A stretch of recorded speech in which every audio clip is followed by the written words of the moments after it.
Hello, everybody. This is Empty Turtle. This is Jubbtalk, and we got a good one for you folks. It's called Dopamine and Light, and as always, our expert, Dr. David Jubb. Sir, would you please say hello to our wonderful listeners? I think it's so great to be able to touch base with this great distinguished audience of yours, and the questions that you have, and the timing of all things. I think it's really quite great Well, for people to go back and listen to stuff that we've done. That they are not tuned in to listen to me. Okay? You're the man. You are the man. And happy birthday to Dr. David Jubb today. Oh, thanks, mate. Yeah, it's a really great day to be with everybody every day. Matter of fact, wonderful. It's actually another day in paradise. But anyway, dopamine. That's a very good topic, isn't it? Because like dopamine, sort of like is a molecule which is produced, which you need, of course, and it's motivational and it causes you to feel pleasure and a rewardedness. And where rewardedness is, you have dopamine. You see. And so states that engage activity which involves dopamine, are engaging dopamine pathways and things. Addiction really is any change in neurotransmission which became problematic, basically. Is addiction the chase for dopamine? Are we going after that? The end result, dopamine? No, only just that actually could you say that a molecule exists which is very important, and a hyperfusion, meaning not enough energy flowing there, or hyperfusion, meaning excessive amounts and things, all relate to how a molecule might be used. So, for instance, like vitamin C, if only somebody takes a USPS vitamin, it's sort of really missing the element that vitamin C would be found with. And so if you take ascorbate, then it can rob tyrosinase, vitamin P, vitamin K, and copper and things like that from the body, because those things weren't present when you brought a substance in or something, you see. So up to a certain degree, an analog, meaning it's not the real thing like a vitamin, for instance, but it'll have a little bit of an effect on a cell and stuff. But all we could say is that there's dopamine, by the way. When somebody's got dopamine, you really are taking action upon the things, and you'll notice that you really get a lot done. And so there's things that actually cause dopamine to be present. And then, of course, you could see that pathways and things which wouldn't be too sustainable could be impacting dopamine. But the big thing that we talk a bit about is how light affects that, you see. Yeah. Now, so light affects it. Is it affected just by a light bulb, or do we need to go out there and seek the sun? Yeah, well, a certain amount of radiation, a far infrared radiation, which is sort of like the corona. It's not the sun, but it's outside the sun, which is hotter than the sun. And whoa! Yeah, and Didn't know it. And what's burning out there is dust and everything, from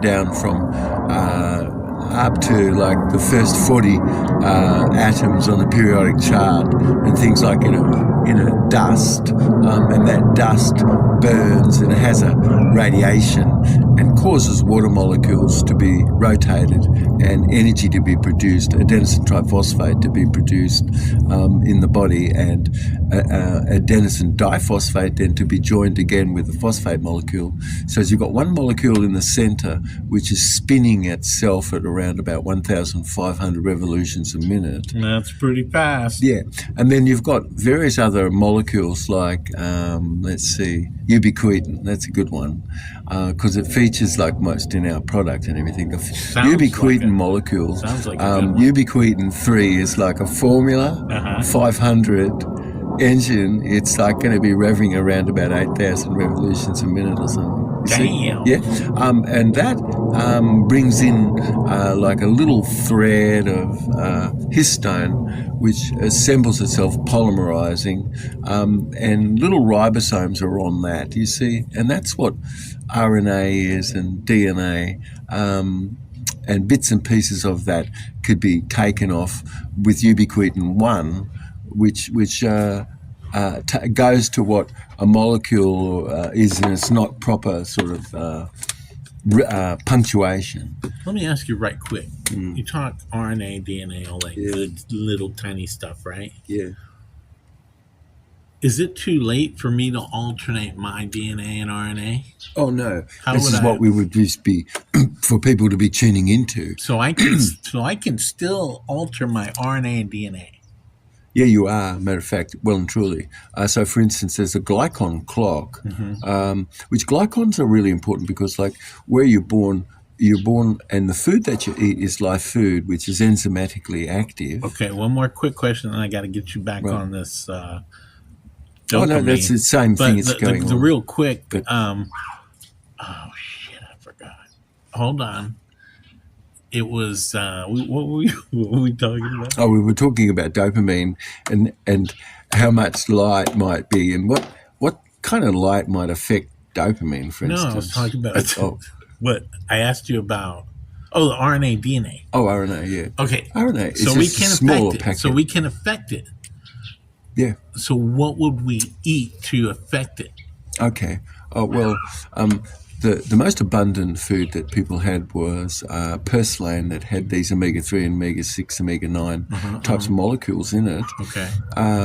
Fresh sources of it, because they last only around about like maybe 3 or 4 minutes or longer if they're fresh like this and they've got a zeta potential. Okay. But otherwise they're made, we're producing them all the time, but we have to be able to have substance that causes this, and light is something which, coming back to it a bit in a second, probably is really important, one of the more important things, because blue and white light destroys our capacity to produce dopamine. What? We got to figure this out. Because wouldn't we like to have dopamine in every moment in our life? Well, melatonin, when you've got good levels of melatonin, you've really got great, fantastic ability to be able to manage the mesenteric diaphragm here. Really? And all the beautiful antioxidants that are managed this, you see. So light, unless light is conducted through the eye, which is giving you a positive proton pump and a dynamic current, which runs the body. And so... What? A dynamic current? Yeah. Right. How would you describe It's the current? not- Is well- it electrical, No, I mean it's... or is it multiple things? Well, you've got two things. You've got a static magnetic field, Okay, and you've got a dynamic current within that. that field. A dynamic current Ooh. flowing along like a plasma, like you see voltage. And Sometimes things like that, but down on a small level we're talking about, because that is what's going on, sort of thing. But we can see it like when we see lightning, and we see these that's a dynamic new current. types of bulbs, which are always bringing a light sense of the gas molecules to a state of conduction, sort of in a fluid in a bulb. So if I was to give myself the nickname Lightning, Right. would I also be calling myself Dynamic Current? Oh, absolutely, because you've got a Right. static and a dynamic current going Okay. on where that is. I like it. So dopamine really comes about because you've got to have this far infrared light, and that could be through the day in various places. But you create this in the body, but then fabric and things and clothing and this sort of thing could all be much more causing far infrared to be able to be absorbed and kept. And then other things, the sort of clothing could let UV light more through to people because, for instance, like, certain clothing and stuff like that people could use might not really be letting them have enough UV light, for instance. You have to have a blue and a red light balance. Could you, if you knew somebody that was a designer, could they make these clothes for you? for us? Oh, absolutely. These ideas, which we're just talking about right now, are seminal in like bedding and this sort of thing, because you should have material which is going to cause you to have more far infrared radiation back to yourself versus you losing it all through the night. Okay. But then other things could be like, for instance, like blue and white light, like we just said before, could truly sort of cause dopamine not to be present. And that could be a major cause of procrastination that most people could look and see of itself, just sort of because of light contamination. If we're procrastinating, we lack dopamine? It could be highly likely that white and blue light at night is just off the chart. Are we just lazy? No, you could because actually plant like the life colloid in your intestine could be active and proteolytic. And you really have much better harmony as a result of it. But if it's a couch potatoed out, it's sort of like use it or lose it sort of thing. So if my mom is yelling at me because I'm on the couch watching TV, and my mom is like, "Hey, get out and do something," I'm going to say, "Mom, I lack dopamine." Is that a good excuse? Well, when you're thinking about things, you could see all that, but one thing would be how much contamination has been with blue and white light, and there's been not enough infrared, and so. But at night you could have more red and warm light, but not you refuse blue light. You refuse to answer the question. No, it's actually like to do more. Like if you had a plant there, you wouldn't have to be thinking about it. It's just that like if you put, good example would be a browning effect, which happened just because you put greens inside a container which was black, and after a short moment, the molecules and everything sort of really had turned very fast, matter of fact. So it sort of had a browning effect. For instance, like when you cut an apple, and you put it into a pie, and 6 months later it was still as white as the apple was when you cut the apple. How is that possible? It is. No way. Especially when you could use a substance which causes stops and locks the oxidation occurring. So we don't even need refrigerators. Well, inside our body, when you've got proper south positive and north negative, you've got great capacity for good life and what have you. But what would it be like if somebody didn't know, but the light that they have is contaminated a lot by a lot of white light and a lot of blue light, which those are things which, without our thinking about it, can have caused us not to have dopamine for sure, or melatonin proper, well and truly. Just for instance, Okay, well, let me ask you this. Right. Are our light bulbs trying to kill us? Well, I think our diet, if you could imagine that, because fragrance has these ring molecules within it. I asked about the light bulbs. Yeah, now, these are like a light bulb in ourselves. Well, are the light bulbs trying to kill us right now? The light bulb can't try to kill us, but you could only say that we've done a lot of things all through time, which you could look and see. Are they hurting us? Are they hurting us? Well, when aqueducts were made out of lead and they ran water through it, it wasn't good. That's right. Well, nobody wants to do that. And good for them for experimenting, right? Well, one thing is, like, if we only think about non-ionized radiation, I wonder how they figured what about resonance, which resonance can have a shattering effect of something. It can cause its own resonance to become like a sharp C, and a glass, like a wine glass, could be shattered. If that's which so you've got resonant frequencies which go beyond ionization, but to be, for instance, like oxygen and water only could combine where it doesn't have an interfered frequency, you see, but that interfered frequency is between a 50 and 60 hertz sort of cycle, and studies show, of course, that oxygenation doesn't really occur as well, and oxygen combining in water with hydrogen and these molecules don't really combine so well because a resonant effect can cause them to be not able to bind. But one thing we started out saying was that in the morning, your first morning light before you get good highlight, you're getting a radiation which is quite extraordinary, So you're which saying, absolutely assists to help produce so the best a way ray to, of the best molecules way that to are light create dopamine conductive. naturally is to go and get out and get some morning light. And then the aromatic in your diet and things that's like this because it's the most rich array of amino acids are in your eyes, and right there in the optic chiasm and things that goes back, and it's the most dense chromatin and DNA in your body there, and these are all light conductive, and a JC quanta is existing where a residuum is left over where two light molecules have neutralized themselves, but what's left over is just a bit of something which that bit is made, and it's sort of just the smallest wavelength of light itself. It's what light is made up out of, So you're saying early morning light is the best way to start getting dopamine in your body naturally.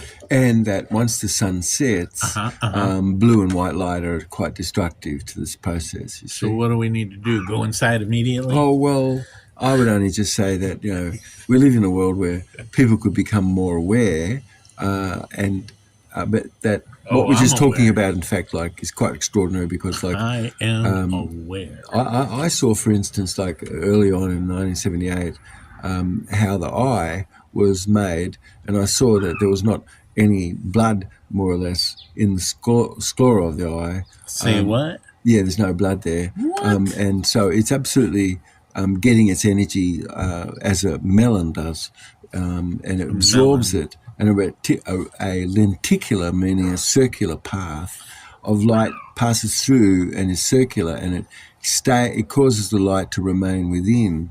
And so these are generators for our body. And I just saw that, 0 point, which is a JC quanta, is being tapped by a whole array of structure that we have in our body, and this sort of a thing.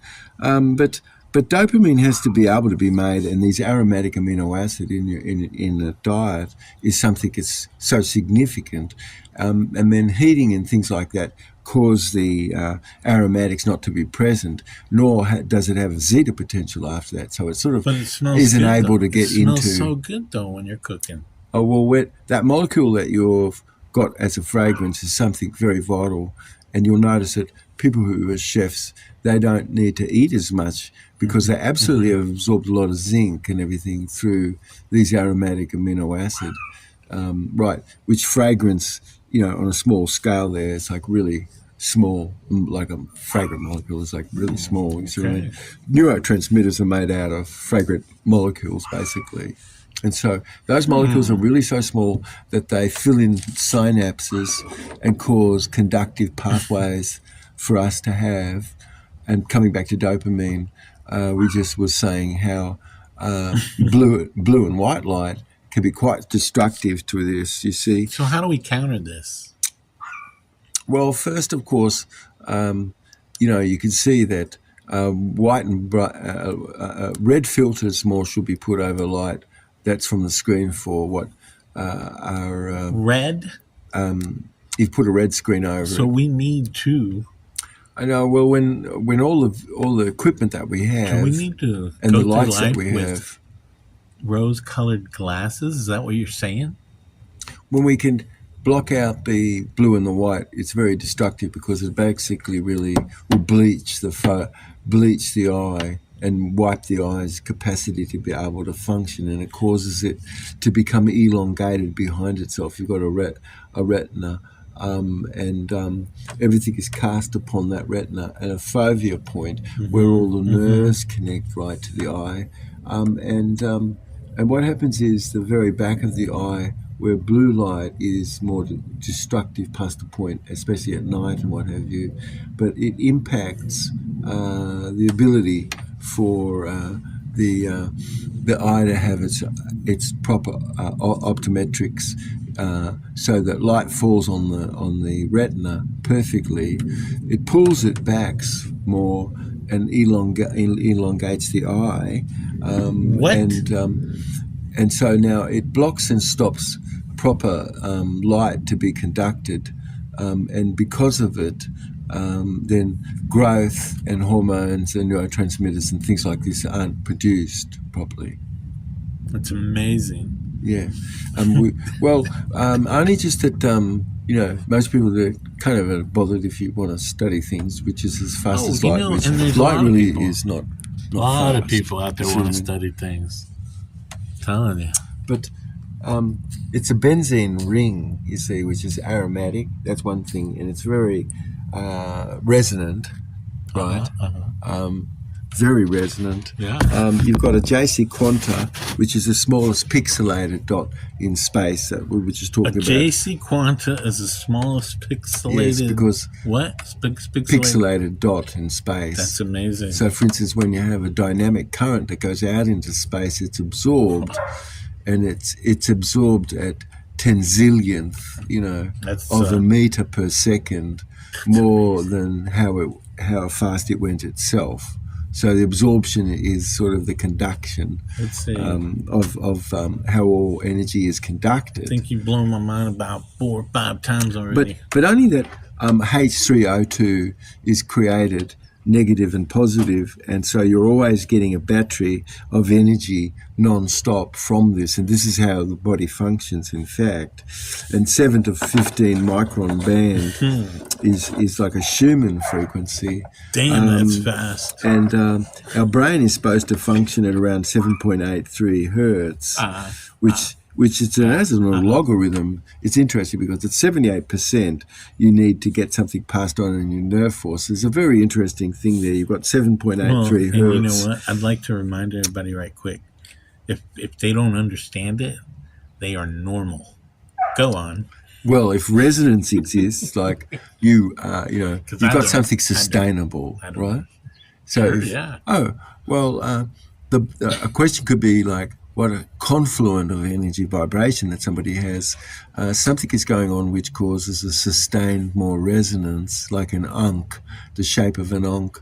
Various shapes can cause you to have a shape by itself, and for that to continue the resonance of things. And so, in cymatics, there's incredible investigation of how light can become sound. Light can become sound. Yes, it does. The ankh, is that...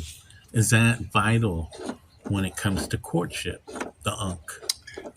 Only that you could say definite, that where anything is paired just for a moment in time, entangled in time, it exists, but things that happen in one lot can affect and impact the rest of the lot, and it's not necessary that you could think that this is not non-local. It's non-localized. Let me ask you, so when two people are in love, right? When two people are in love, but they're, say, one's on vacation, they're in a different state. Is that a good example of entanglement? It's a good example, but it doesn't have to have things that's like a flower that was together and then it was transported a further distance away. But that the interesting thing is that something superconductive can be shown, which only, in fact, only can occur because something is broadcast, you see. Is it possible something conducted. Is it possible that those molecules that have entanglement are in love with each other? Did I just blow your mind? Well, love, you could say, is like where two opposites exist, yet there's a union of existedness where things are. You could say that gravity is just overall and a gravitational condition, aniostropically, meaning it only goes in one direction, from north negative to south positive is happening, and where resonance is something is sustainable more. And so where you could say love really is is the capacity for a joinedness of opposites. Okay. And so it's really, that's an art itself and things, but it is an art. But it's a bestitude, but then perfect detachment is a higher form of a bestitude. Then you've also got the other bestitude, which is okay. So now humbleness. 2 people in love, different state. Great example of entanglement. Okay, so now what's the baby? What's the baby? How does that fit in? Nothing is ever not turned on or off where something is using anything, you see. I'm just wasting everybody's time. But a crow is flying, and it's possible to be able to... It's not a stork? Get a sense of something that's from the crow in the way that some flying was. Okay, let's get back to it. But it's interesting that dopamine, of course, is like so far we've said, is sort of light, is drawn in through our eyes. And far infrared is so important, matter of fact, and it has to balance blue. If blue is excessive, it really can't be quite right. But also where blue isn't enough, or during the day, proper light, because clothing or can be restricting and all of that sort of thing. Vitamin A, which is retinol palmitic acid, vitamin A, like our retinols, blue just below it is yellow, and yellow is this color of thiamine, riboflavin, and these things you see, which is a wavelength of molecule which relate to how small a molecule is, mate. Basically. So these molecules, which are like the opioid molecules, they're amongst the smallest molecules and lightest. They're the molecules which actually go for us to make up neurotransmitters and things. So you really could just say that light could enhance this, like far infrared can enhance this because it causes you to have energy in your body versus like an ultraviolet catastrophe where somebody doesn't have any more far infrared much. Okay, real quick recap. We want dopamine. We do make it naturally. Best time to make it is to go outside and get that morning sun.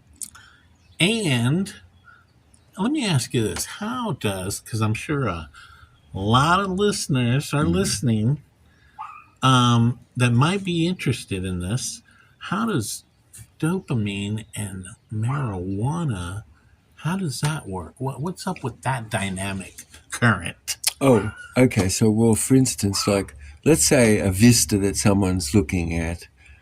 Imagine just a gorgeous vista. Oh, I can imagine it right now. Well, where people live, they could pay a fortune, sort of, or something, really.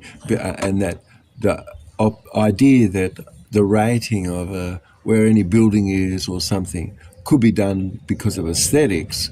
You could rate everything and say, okay, so, well, 4,000 units is a very high form. So, like, for instance, you could have 4,000 positive ions and 4,000 negative ions. It's very rich, dense. Hold on. Sorry to interrupt.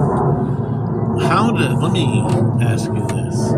How does the dynamic current of dopamine and marijuana, how does that happen? Because it's in layman's terms. Yeah, right. Anandamine are very small molecules. That's right? Layman's term, really? Yes, because long before these new words have come along, you have an older word which describes a whole class of everything. And so anandamine describes this class. Okay, you're going to tell me how dopamine and marijuana, why they are so amazing together. And you're going to tell me in my terms, pretend I'm a caveman. Go. Well, only could you say that first. Synthetic aromatics are truly disastrous. Where something is a natural fragrance, it's just like proper. Okay.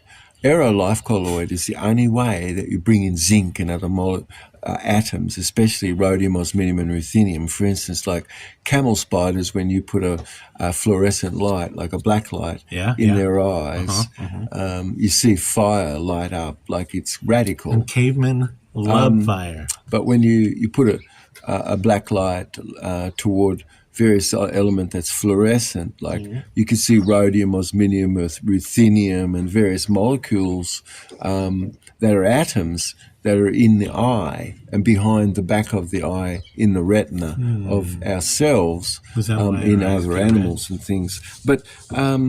But light can interfere with this, you see. That's what we were just saying. Blue and white light can interfere with that. Quite considerable. Let me ask you this. Do I even get dopamine if I were to, say, smoke a joint? Would I even get dopamine out of it? Where first it is that the only way that you get these atoms is through aromatics.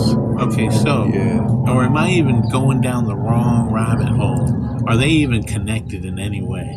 Aromatics.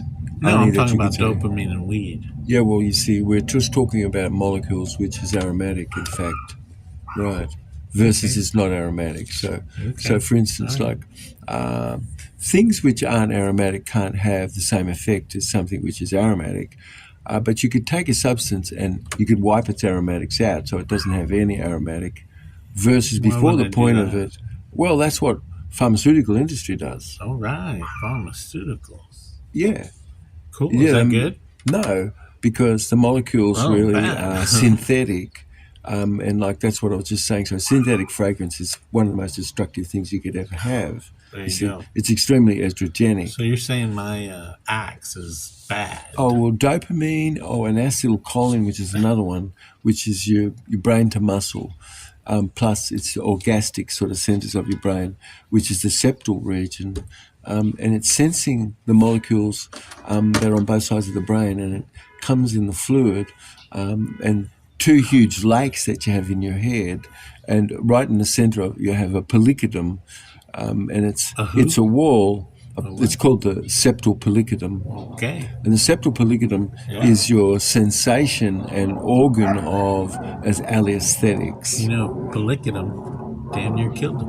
Well, the polycodum is actually a sensation of a very, very, very small molecule through a window, which is the most transparent tissue in the body. It's a double membrane, and it passes. That's called the polycodum. And energy, passes through this. Can it hurt you or kill you, the polycodum? Without a proper good polycodum and septal, you can't really have proper pleasure, nor can you get into the frontal cortex. Okay, so it's important. The only way that you can get into your frontal cortex is actually through the polycodum. All right. If the polycodum is been switched off, it's switched off because the amygdala is more aversive, and it switches aversion as a state switches off the polycodum, the septal polycodum, you see. How do we open up the amygdala? Where there's resistance going on in life, a certain amount of dynorphine,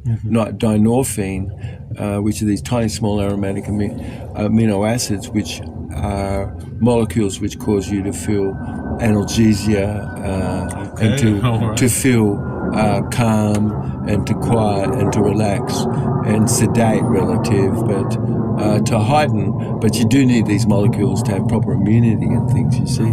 So a natural body has these opiates, beta endorphins and kephalins and things like that being produced. Okay, so to open up the amygdala, right? Whatever. Oh, the amygdala, yeah. Okay, to open it up, would a simple little joke or a smile, would that open it up? Oh, yeah, good question. Yes, it does. So, for instance, amygdala basically, where it's been functional, it's with a lot of don't, won't, can't, should, try, but, must, only, and just like we said, a resistance, and so people then are drawn to fats and things and stuff because you're getting kephalin sort of and endorphin and things. It's like that from food. I mean, they're really drawn to fatty, things, which is really quite toxic, matter of fact. And why are they drawn to it? But not necessarily, because you could have those things that's proper and give it to someone in a form that was like excellent, but the kind of form that we would be received of that today, like with cheese, for instance, I love cheese. Could be the death of your brain, you see, which we're talking about a bit, because it blocks and stops proper light conduction. So we shouldn't eat cheese? Oh, I'm only just saying not that we couldn't eat cheese, but certain things that are cooked become so hydrophobic and congealed and coagulated, and it's sort of enzymatically resistant, and it sort of can't be broken down. That should have been the first thing you told me when we met. You say, hey, don't eat cheese. And then say, oh, hey, how are you? Blah, blah, blah. You know what? I'm going to start doing that. I'm going to go, every time I shake somebody's hand, which I don't do anymore, I do the fist bump. I'm going to say, don't eat cheese. And just remind everybody. You know, but I think, first of all, like I make an almond cheddar cheese. People could go online and see that show of making almond cheddar cheese. I know it's going to be divisive. But at least we're not asking for our own bathroom. Cheese is something which can have tyrosinase and things that's like this, which could be helpful. But otherwise, of course, molecules and things that's like that could be truly disastrous. So, like high methionine as an amino acid, for instance, which we could just say something about a bit. But and then high phosphate. So these things create excitation, but they rob water from the interior of the DNA, and slow but sure it causes linkages more to occur, sort of thing. All right. Well, right there, we are going to take a break, but we'll be back before you even know it. We might even be back maybe faster than that, maybe. Let's see. All right, folks, we're back. You see, it's just like that. That's real quick. So kids that grow up with parenting that people are basically good, you know, they are going to have a hardwiredness more to the frontal cortex, and aesthetics and alley aesthetics is sort of guiding you always to be creative and things where life is. Far infrared is a wave band, which we've been just talking about before, and a whole range of things that exist to cause you to be able to have that within yourself, because chemical reaction and things, you see. So purslane was one of the most amazing things that was always eaten in ancient time, going back 10,000 years or more, where people could look at various sort of studies that look into this, which purslane and arugula and things like that really have incredible properties, which are mood elevators, because it absolutely gives you substance that you can make neurotransmitter and things from. And it's this aromatic sort of amino acids, mate, and these molecules which are specific sort of really to how photon and light interact, basically like what we just would say that red at night is a colour which we should have more so, and be looking into reducing the amount of white and blue light, especially because those are things which truly can interfere with the circadian, which is a daily cycle, and then there's a ultradian, meaning within the day of a cycle. So for instance, at 3 in the afternoon, bile is flowing the most, and it shows monophasically that if we eat afterward, we're going to have maximal amount of bile to assist to cause things to work. Whereas if we did it before, it's not so right. And so various things like, so when you close your eyes at night, I love doing that. It shuts the stomach off. And so, there shouldn't be anything in the stomach. For people that eat too much, close your eyes. Close your eyes. Unless you're driving. But, what I'm only just saying that when you close your eyes, your stomach switches off, you see, and somatostatin is released. But so, it's right that that's so, because like there shouldn't be anything in the tummy at that point, when you're resting or sleeping. But the quality of the dark and things probably is far more vital than anything else, and then you've got these far infrared materials and things that could be bedding and things that's made from more, and even clothing and things that's like this. But then clothing during the day could let ultraviolet light more through, where this is so important because in some places people are not really getting proper levels of ultraviolet light in the day. So just in the winter, for instance. Just like we can eat healthy food, we can wear healthy clothing. Are you kidding me? Believe it or not, clothing? Yeah, colour, like what we do, where you could imagine like people being held captive to a screen, and that the screen uses blue and red, how much blue is there is really going to cause dopamine not to be as present as like what it should be. So blue is bad for dopamine? When blue is not mixed proper with red like it should be, relative, it's far infrared, which is often that's missing because it, as I said, jostles water and causes energy to be, adenosine triphosphate to be produced. But carotenoids and the red molecule and things where food is and things like that are various substances which is much more light harvesting, and they've got aromatic rings which hold on to energy more in resonance, you see, and these are only found in fragrant molecule and things which then transport rhodium, osmium, ruthenium, and palladium especially into our body. So for instance, when you put a black light on our eye, it fluoresces black to us, and so you could see what you've got palladium certain, and you've got a mixture of other element that's there, which makes a brilliance, matter of fact. But you could just say that light there is becoming excited, and you could see fluorescence is that excitement, which you could perfectly see just through putting a black light to our eyes, for instance. Okay. And you'll see this, you see, but you must somebody be able to explain what's going on. But a magnophoresis is sort of causing nanomolecule of magneton, north negative, to gravitate toward the surface suddenly to cause hydrogen, which is positive, to be pulled into the membrane. And so these are things which, without it, these very small molecules, methylation is, we'll be talking a bit about in the past. See, light could be helpful, or light could be very destructive. You see what I mean? That's crazy. And all that we would say is that the most danger is evermore is white and blue light, because those are things which impact your eyesight so radical, matter of fact. What's the best light? What's the best light? And when corneas were cleared by using, what we use cucumber, and we use castor oil and various things, which is, assist to cause the eye to become clear back up again, so it doesn't have dextrin deposit in itself. But that dextrin deposit is actually that it's been protective to stop and block the impact of radiation, causing, excitement and a browning or burning effect, in fact, that occurred, where the retina is. Is there a bad light? I mean, a good light? Is there a good light? Yeah, well, what you could say is that, for instance, most during the day are not living where they're getting a certain percentage of UVA light much, right? So that's more in the northern hemisphere or deep in the southern hemisphere, where people don't have as much light. So clothing and things could be blocking and stopping actually ultraviolet effect. And so people could not have proper vitamin A production in their body, because that's what produces vitamin A and things. It's really opsin-like molecules in our skin, basically. Are you saying that it's okay to be a nudist?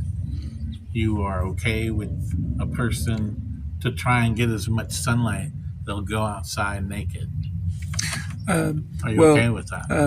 First of all, of course, priests are not okay with that, because they're very immature, because they've never, as you point out, all right. They're ashamed and embarrassed of their nakedness. So they have issues, a lot of people do, and so that's something else. I only could say that the quality of light on the skin and things is so important for vitamin A. Okay. And vitamin A having enough, you could just say that's the answer to a lot of things, in fact. Really? Because like in the northern hemisphere, we just said that they're lacking vitamin, UVA, for instance, which causes retinal palmitics and things not to be present as like what they should be. These are yellow-like colours and things which are thiamine, riboflavin, and these things. But they're very, very small molecules. That's kind of what we've been talking about.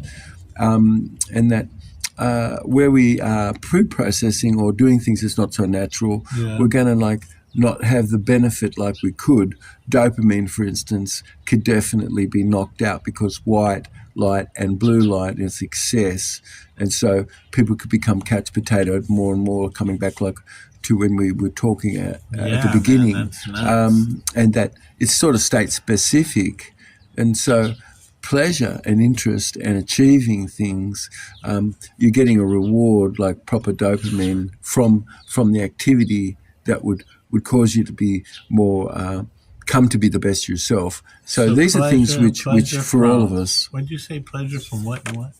Oh, learning, growing, achieving, and getting recognition. Okay. So those things are motivating. It's sort of an internal generator, and those are things which is lined up more. I like learning, growing, and achieving. Somebody can have bright livelihood.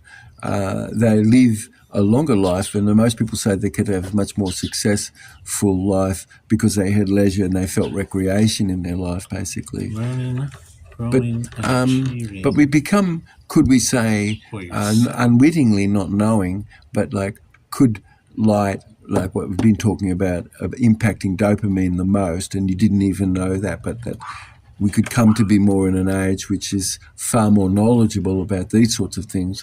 But straight up, like what we've just said, is that blue and white light could be quite destructive. Matter of fact, it could pass right through the walls. It doesn't matter actually that you can't see the effect of the light, but the resonance of that effect will pass straight through walls and things that's like that today, and that is really quite a serious condition which can impact melatonin so much, matter of fact, that melatonin can no longer be produced, you see, because our melatonin can only be produced where somebody has red, and if they have a massive amount of blue or white light, it doesn't matter that it's just in the next room to you, it could be so close approximate that it's impacting you and your melatonin. What kind of light is our phone in our face?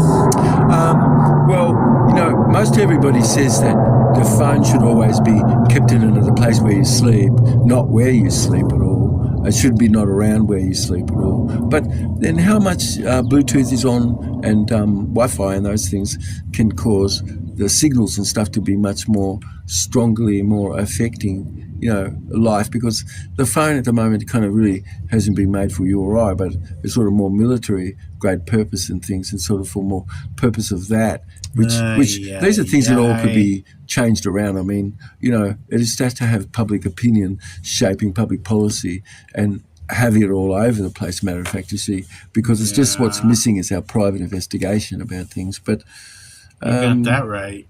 But anyway, so one thing is like, we just sort of talked a bit about light, and dopamine. We know dopamine is important. And where someone had a lot of don't, won't, can't, should, try, but must only, it would have shown more amygdala function.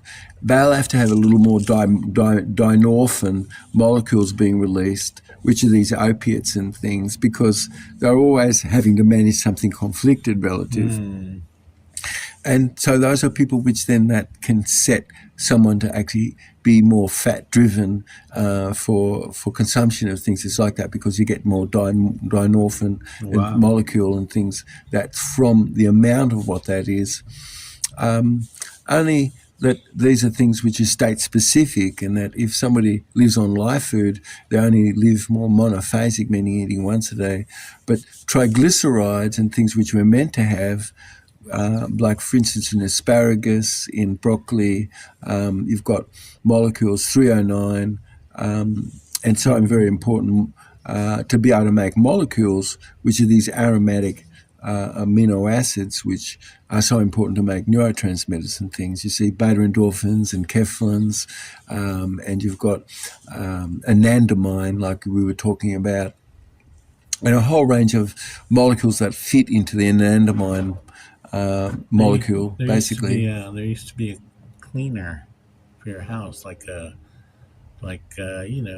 the kitchen, bathroom, all that, called 309.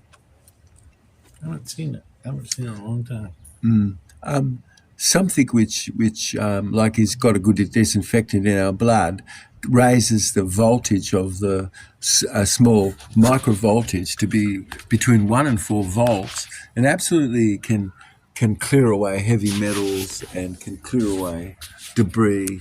which could be difficult to be able to be shifted. For instance, like a lot of people have huge piles of rock salt behind brush borders in their capillary and things, and so where stagnation can exist, of course, light, for instance, white light, blue light can interfere with that radically and cause neurotransmitters not to be produced, like dopamine, like we've been talking about, and be a major cause, matter of fact, of dopamine not to be present. It's the studies which shows that where cornea, for instance, is got excessive blue or white light, it ends up getting more opaque and slow but sure becomes sort of mixed with dextrin and material and sort of becomes sort of very not able to see through. This is sort of like slow but sure could what be happening to most people's nerve cells and things, because the eyes, is like nerve tissue itself. But basically, like rock salt and things could be deposited in tissue and things, and metal colloid and stuff can't be broken down proper. But if you've got good antiseptic properties, you're going to be able to keep everything at bay in your blood, you see. Okay. And that, so one molecule could be fluorine, because it's really extremely south positive, like crazy. Okay. And then you've got lithium, which is extremely rich with NOx negative. Oh, okay. And so now you've got something, when it comes together, you can have 4 volts that can absolutely dissolve things, you see, on a microscopic level and stuff, you see. Damn. Bring it back down below the level of hydrogen as magneton, you see. Yeah. All right, I'm liking this stuff. So, carotenoids are the red molecules. All right. And we need a certain amount of ultraviolet light to be able to produce these. You've got opsin-like molecules that's in our skin and in our eyes, which get turned on so that, retinal palmitics and things like that, as vitamin A, could be produced. And you've got vitamin A could help with everything that you could think about, matter of fact. So in the northern hemisphere, where people don't get enough light, clothing in which could be made more can allow more them to get more ultraviolet light, through the clothing sort of thing. So we can make clothes that are healthy for us, just like vegetables that are healthy for us. You could make light and lighting, which it isn't at the moment, more effective for people's health, which kind of that's something which come along more, you see, especially like the idea that you must have red light at night, not blue light, you see, or white light. And so the dashes and things and anything, in fact, light-wise, also too, if somebody has a light on, that can impact continuously melatonin production when you're at sleep. You're supposed to be producing melatonin, but if lights are on, flicked on and off and these sorts of things, but also somebody could keep a light on, it can really impact your ability to have rested. Say somebody is taking a nap in their office in the middle of the day. How do they make their eye go dark enough to where they can go to sleep? It's so incredible that whenever you would like to take a nap, especially like you could put covers over your eyes, matter of fact, some sort of a cover over your eye, but the more that you're able to dark, the better that actually it is, where something is rested relative. And it's the quality of the dark that you have relative is to the much of rest that you might have, just to be recovering of things. It's interesting, but you could say that dark and light as a cycle exists. When we interfere with that, or if we're more harmonious with it, we're going to be better off. You've got these docosahexaenol acid and eicosapentaenoic acid, which is omega-3, omega-6 and omega-9 balancing of things. And these prostaglandin-like molecules are so essential. Rhodium and osmium and ruthenium, various things in Jubb's white gold where the product is, and aromatic amino acid is key. So you've got tryptophan and phenylalanine and tyrosine, you see, these are the very beautiful aromatic amino acid. And these things as an amino acid is missing in the very membrane of our cells and things, and that is when cystic fibrosis, meaning thickened mucus, is existing, it is because a lack of aromatic amino acid has been able to find its way more into the membrane. Give me a great example of that aromatic, whatever fragrance. Yeah, well, asparagus, when you imagine that's just like done a la carte, Okay, like baked just for 3 minutes or something, Okay. Or like Brussels sprout, which has been braised and then baked some Okay. with garlic and other things and stuff like this. They're examples of food which is quite radical. Matter of fact, purslane would be one of the very best because these are the most mood elevating molecules and foodstuffs which could help balance where bipolar types of conditions could be existed. So eat your greens. Well, it's really like a colour, not too much green. Matter of fact, there, but some green, of course, yeah. Okay. But a certain amount of green, but not too.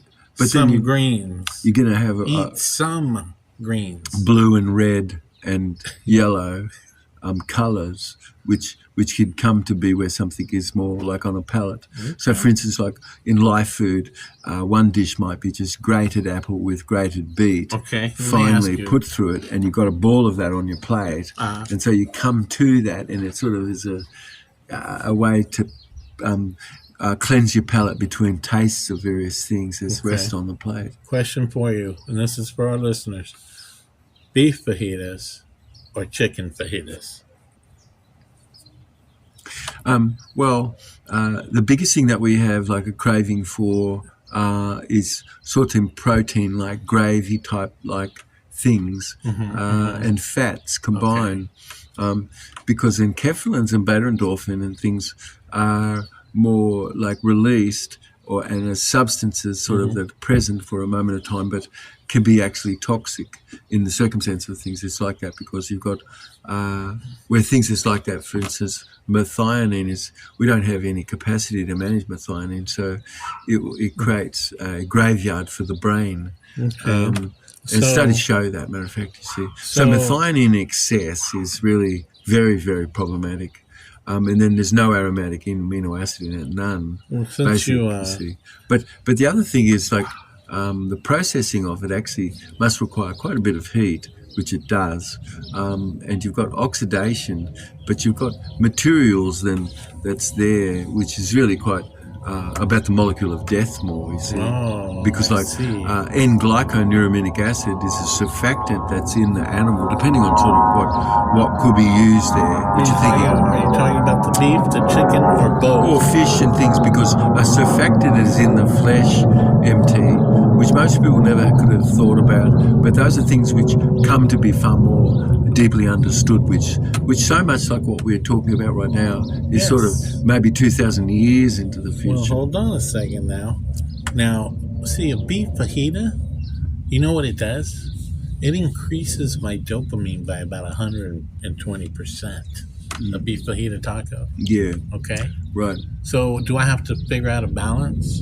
No, only that you could say, first of all, that something could be a drug, as you point out. Meth is an equivalent to that. What? Yes. The meth and that is equivalent to each other, relative. That's right. So the meth and the fajita taco are one and the same? They're similar. Meth goes in, but then will create that high for time being more so. Whereas other drug-like ways to be able to achieve that state. But it's not that feed me doesn't happen because something that didn't pass your lips was something that satiated you the most, or that quenched you the most, and it didn't pass your lips, but something that existed that was sipped, that was to do with discovery or learning, achieving growth, recognition, things which is an internal generator. And these things cause endogenous opiates like radically to be produced, endorphins, beta endorphins, and enkephalins and things that's like this. Because those are molecules which stimulate the pollicidum septal, and it can sense absolutely the aesthetics of what you are looking at or engaged with. The more creative that someone is, the more that they have olfaction, which has immediate access to the neocortex. And then these pheromone, which we'd be talking about aldosterone and things that's like this, very small molecule, steroid-like molecules and things, also so very important, matter of fact, also in getting communication through our body, broadcasted more. Just to be clear with our listeners, fajita taco good, meth bad, ? What? Just kidding. Meth bad. Go on. Well, you bring up some things for people to consider, because what somebody loves, like you point out, where they are, might not necessarily be something you would do yourself. But, and so it only just is to be observed. I don't think I did. Where would you start with things that's like that, though? Because there's so many things which is cooked or dead. But you could just say, okay, so cooked food is going to really be pretty toxic, basically. If it doesn't have any enzymatic value, well, that's true. They either accept or deny. And where somebody sort of has an excessive amount of triglyceride, which is trans fattied out, meaning it's congealed or coagulated. It's definite that, like, it's not going to make a house last 1,000 years. Yes. Houses could only be built to last 35 years or something of the material, or they could be made to last a long time. And so where someone is sort of like, where do you start with all that? You really could say that more perfect detachment is sort of more empty of inner dialogue. And this is going to cause someone to have a greater quality of life, because they could be having an IQ way past 200, for instance. The average person today could maybe have an IQ, I think, of maybe 94 or 95 or something. Really? On average. Would you say the lower the better? Because I'm like around 52. Oh, well, IQ really, you could say somebody has a higher IQ. Closest to one. They're going to be able to process information so much more efficiently, of course. But IQ is more than just like cognitive processing by itself, because you've got kinesthetic motor sequencing and things that's like that, you see. You've got spatial dimension and spatial intelligence and things which, and serial and that's sequential and simultaneous types of processing made. And these are sort of various intelligence that we have basically inside, yes. And it's really beyond verbiage per se. Right. So that's good to know, right? Well, IQ is really quite a composition of various things. It's to do with emotion. Would you say it's actually to do with spatial orientation? So IQ is real. It's not something made up. It's not science fiction. Only that one thing you could say is that Pavlovian conditioning, exactly like you're pointing out, is Pavlovian conditioning. Why did I find that out? Well, no, IQ is Pavlovian conditioning because, for instance, like if somebody had 30 million words more by the age of 3. Come on, that's a lot. Than someone else. And so it directly will correspond to IQ later on in life, well and truly, you see. I'm so sure I was in my, where economic deprivation can exist, and people could be in confinement and entrapment, where a system can be existed, not too cared for what that person is or family itself. Yeah. And so people could have had to have lived through a bit of a war zone where things are. But then dynorphine from a lot of don't, want, can't, should, try, but, must only, which is an opiate that's released because of resistance, is a certain amount of molecule which is state specific. And then we could search for things which is very rich that often actually causes us to find things which is foodstuffs which could do things that's like that somewhat. Now, can you get dynorphines just swimming around with dolphins? naturally, that's like what you're just saying is naturally we have dynorphine and kephalene. We naturally have these things, but we have it more when we've achieved something. So achievement itself, it can't be sort of faked or anything. It actually really is like what you feel achievement or having achieved something. You know, absolutely ongoing have these molecules being released actually more so. So it's sort of it shows that you don't really need much energy to sustain stuff that's like that, you see. So where you've got enough ultraviolet A, for instance, or UVB and things just like this, you'll notice that you really don't eat as much, where someone doesn't have that because clothing, because lifestyle and things, they're going to really have an interfered blue and red light like what our program's been talking about, and dopamine would have been missing for sure.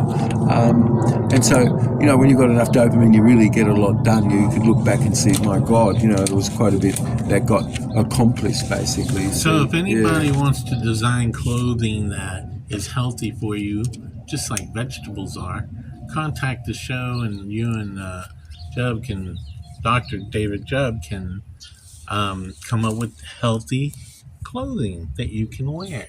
Well, it's amazing How cool because is that? If a machine was made and it was running on water, and you had to have something which would absorb like high heat, and so you have black body radiation material that's right there, that if you have 10,000 degrees of heat, you have this material which is black body radiation, and it emits back the exact wavelength that actually came to be back to the source of itself, neutralizing itself. So I'd want you. At 10,000 degrees heat as a torch could be with a material and an ice cream behind it. All right. You see? Let's start. No heat transfer. Okay. Let's design some healthy clothing, right? And first we'll start with underwear, okay? And then socks, okay? All right? Where most people are right now, they could be in an environment like in their work, like public workers and things that have these radios and have lots of electromagnetic energy around themselves. With undergarments, and all kinds of things can help block and stop radiation. But like if somebody lives next to a power pole, which is emitting massive radiation, the whole house gets impacted by that radiation. And guilty. Underwear could be used to actually cause her ovaries to be protected, for instance. All right, that's what I'm talking about. And protect the ovaries. And protect the testes. And because, the testes. Studies show that dirty magnetic energy is sort of like one of the most harmful sorts of things the testes. Below the level of trans fatty acids. That's cooked fats. So cooked fat is the number one culprit for death. Basic. So, okay. I get it. Yeah, cooked fats, but also vegetable fats, because all those vegetable fats are rancid. Give me a good example. Oh, so don't eat vegetable fat. Vegetable fats are rancid. Is that good or bad? No, it's really bad. Okay. It's trans fatty acids, you see. Give me an example. It's a whole learning about fats. Give me an example of good fat. Monosaturated fat is oleic acid, which has got 8 chains. It's really small. It's very stable. A good example of a fat on a fruit or a vegetable. Give me an example. Avocado is terrific. Olive, mate. No. A radical. You've heard of Lorenzo's. Olives have fat. Olive, it's got the enzyme. You have to have the enzyme. Lignin and things is like that, where things are more in its whole food, vitamin, mineral state. It's just radical, yes. All right. And then now you're talking about absolutely being able to heal your body up, because you've got triglycerides, which would be necessary. So, for instance, like biotin can now cause a body to heal itself. Without biotin, a body wouldn't have been able to heal an ulcer or something. See what you just started? So B7. They had no idea. Huh? B7. B7, most people don't know about B7, that's biotin. And then what about B9? Oh, I heard it doesn't do anything. So B9, to B9, you must have B9. But let's B9 let's put that myth to rest. Let's put that myth to rest B9, vitamin B9 actually does something. What does it do, Dr. David Jubb, sir? It absolutely assists you to make neurotransmitters and things like that. That's why asparagus, like Brussels sprout,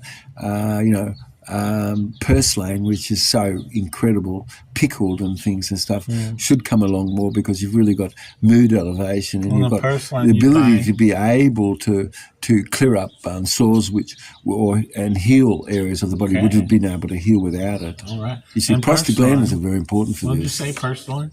Oh, sorry? Purslane? Oh, purslane, yeah. Okay, and you can get that That's a new veggie. Where do you get that? For us. Purslane. That's our time, folks. The Mexicans have that. They love it. And Northern Europeans. That's all we got. Okay, I'm glad you said that. And all across Africa. Included all right. Purslane. All right. They love it. It's good. I love it. All right. That's all we got. I'd like to leave everybody with it was 3 of the 5 things you said earlier. Oh, something achievement. Oh, we said when recognition, when you feel you're doing things to get recognition. The first 3, right? It was learning. Yes, achievement. No, it was something. Acknowledgement. No. Here it is, folks. This is recognition. This is what I want to leave you with. What? Oh, wait. Oh, hold on. Oh, learning, growing, achievement. Go for it, and only you can drive yourself to want to do that.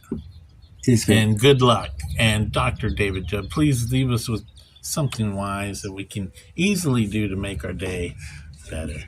Oh, I would add in recognition, because that's something motivational, because it actually causes a social dynamic where someone is. But that social dynamic is sort of so important, matter of fact, because our whole conditioning of our brain and everything and whole brain functioning really is because of the social conditioning and things, matter of fact.